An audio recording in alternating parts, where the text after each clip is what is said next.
what we're going to be looking at is solving equations with brackets. And it's very simple to solve equations with brackets. To solve them, first we have to expand the brackets, and we might remember back to the work we've done on expanding, which means to get rid of the brackets, and then we simplify everything as normal. So, having a look at this, solving the following equations by first expanding any brackets. Let's have a look at how we go about this. So what we do is we remember back to our rules that solving equations with brackets means we multiply everything inside the brackets by the term that is outside the brackets. So this says 3 times p, so 3 times p is 3p, plus 3 times 4, which is 12, and this equals 18. So as you can see, we have now expanded the brackets. And you can now see that we have an equation that we all know how to solve. So we can think about it in this terms. P woke up one morning. What happened to P? Well, P got times by 3, and then he had 12 added. So doing the reverse, remember we start at the bottom. So we're going to minus 12 first. I'm going to do the opposite of times 3, which is divide 3. So we can put the working out down and away we go. We know that we're taking away 12 first. So let's take away 12, and we have 3p equals, and 18 take away 12 is 6. And the next thing we have to do is divide by 3. So I'm going to put divide by 3 down. What I do to one side, I do to the other side. And I have p equals, and 6 divided by 3 is 2. And we all know how to check if that's right. So looking at this next question, there's nothing to be scared of, but the thing that I'm sure might concern some of you is this minus sign. And we've dealt with that last term, but we're going to deal with it again. So now expanding the brackets, we're going to go minus 12 times 3q. So minus 12 times 3, if you put that in your calculator, you're going to get negative 36q. And now we have a look at the sign. As soon as we've got a minus sign outside the brackets, it means we have to change the sign inside. So this plus becomes a minus. And I'm going to go negative 12 times 5. So negative 12 times 5 is 60. We're not worrying about the signs. We're actually really just doing 12 times 5, so I shouldn't have said negative. And that equals minus 132. Now we have an equation that we know how to solve. So if I think about it, on the side I'm going to say, Q woke up one morning. What happened to Q? He got times by negative 36. And then what happened? He had 60 taken away. So the opposite would be to plus 60, and then to divide by negative 36. So let's do that. So the first thing we're going to do is we're going to add 60, because we remember we're starting on this side. So add 60 to both sides, and when we add 60 to both sides, I get to negative 36q equals, and now you're going to do negative 32 on your calculators plus 60, and they should give you negative 72.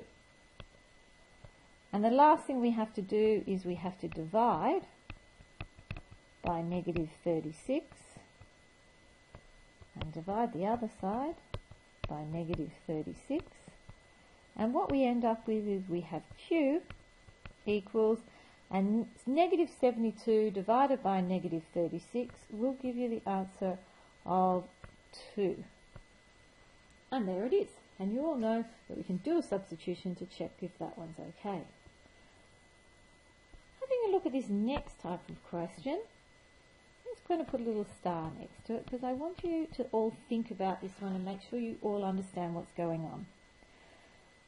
This 3x is not part of the brackets. The first thing we have to do is expand these brackets first.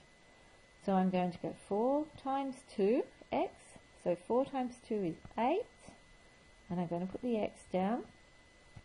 going to put the minus sign down, and I'm going to go 4 times 5, which is 20.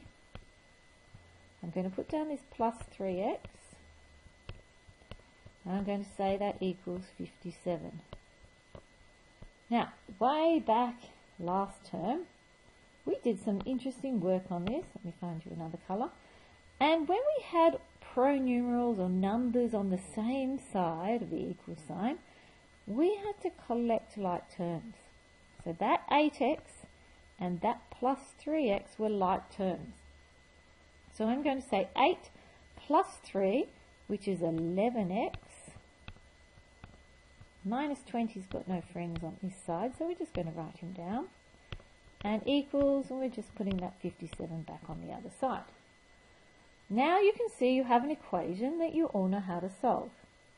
So you say to yourself, tell me the story of x. X woke up one morning, he was times by 11, and then 20 got subtracted. So the opposite would be plus 20 and divide by 11. So let's do exactly that. So we're going to plus 20 to both sides as my very first step, plus 20.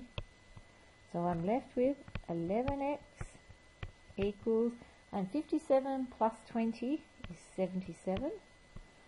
And now we're going to divide by 11, divide the other side by 11, and you have x equals 7. And that was so easy. So the hardest thing is just to remember, if you've got like terms on the same side of the equal sign, that we join them together. So let's have a look at one last question then. And here we've got brackets on both sides of the equal sign. So the best thing to do would be to multiply each set of brackets out. So 2 times 3k, well 2 3's are 6k, plus 2 times 1 is 2, equals 5 times 2k, 2 5's are 10k, minus 5 times 6, which is 30. We've expanded both of our brackets first. Now this is one of those cases when we have letters on both sides of the equation, or pronumerals on both sides.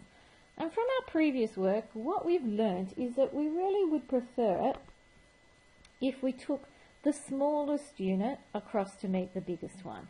So this is 6k, so I'm going to bring 6k over, so I'm going to do the opposite of plus 6k, which is minus 6k.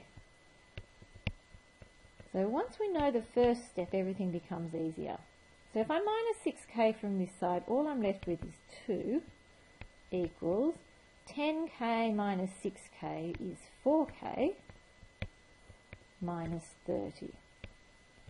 And I know we don't really like it when our equations look like this, but we're going to look at being able to solve it when it looks like this anyway.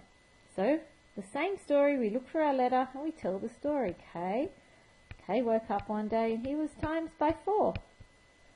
And then what happened to K? He had minus 30 taken away from him. So the opposite would be to plus 30 and then to divide by 4. So we're going to do exactly that. We're going to add 30 to both sides.